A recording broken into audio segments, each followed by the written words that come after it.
O primeiro passo que você precisa entender é como se inicia uma situação de endividamento. Esse aqui é o primeiro passo.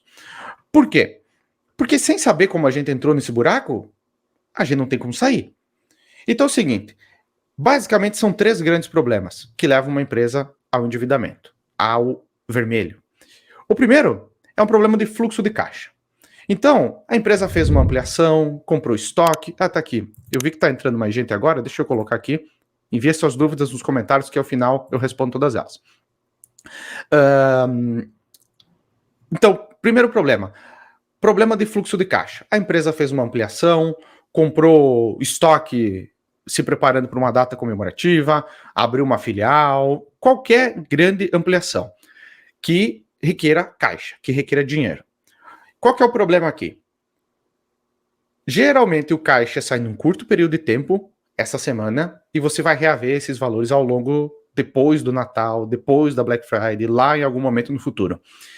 E qual que é o problema? Qual que é o agravante aqui? É que o empresário, ele é otimista por natureza, porque senão ele não teria uma empresa.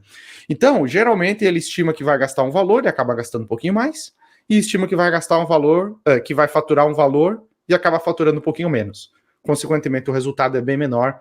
E o lucro gerado por isso, por essa operação de investimento, de afilial ou o que quer que seja, acaba não sendo exatamente o que ele havia planejado. Esse é o primeiro problema que bota empresas no vermelho, que inicia-se um processo de endividamento.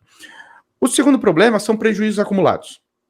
Então, a empresa veio acumulando prejuízo durante o ano inteiro, final do ano, 13º, férias, mais um monte de coisa, teve que pedir um empréstimo para cobrir um buraco financeiro. E aí o empréstimo vai emendando no outro, e o que inicialmente era 20 mil, passou para 30 mil, passou para 50 mil, 300 mil, meio milhão e assim por diante. Então o empréstimo vai crescendo. Por quê? Porque a empresa pode estar tendo prejuízo ao longo de um tempo grande, e isso acaba fazendo com que a empresa acabe no negativo. Esse é o segundo ponto, tá? Muito comum também o segundo. E o terceiro é um problema externo. Pandemia, um acidente, um processo judicial que a empresa perdeu, um acidente que ocorreu com um cliente na loja, ou na fábrica, ou um funcionário, ou qualquer outra coisa. Então, o mais interessante é que esses 3 problemas aqui, por mais que o empresário não tenha controle sobre o terceiro, ele tem, de alguma maneira, influência sobre, pode evitar esses problemas. Por exemplo, ampliação. Se ele se organizar, fazer um plano de negócio, fazer uma análise de viabilidade, fazer uma projeção de fluxo de caixa, pronto, ele já consegue minimizar esse problema número 1. O problema número 2, se ele tiver a formação de preço dele correta, ponto de equilíbrio, analisar demonstrativo de resultados, pronto, ele já evita o problema número 2. Esses 2 ele tem um controle total.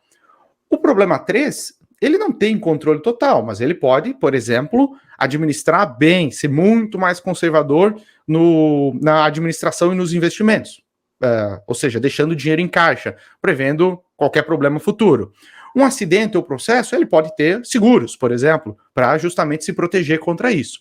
Então, a gente não consegue se blindar completamente dessas situações que iniciam um processo de endividamento, porém a gente consegue reduzir muito o risco dela. Acabei de dar alguns exemplos.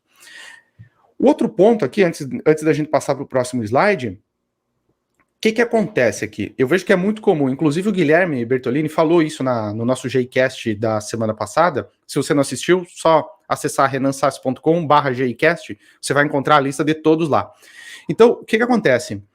Muitas pessoas não enxergam isso, não fazem um balanço patrimonial. Renan, eu não tenho um balanço. Com papel e caneta você consegue fazer um balanço, não precisa de nenhum software ou, enfim, de nada mirabolante para ter essa continha que eu estou mostrando aqui na tela.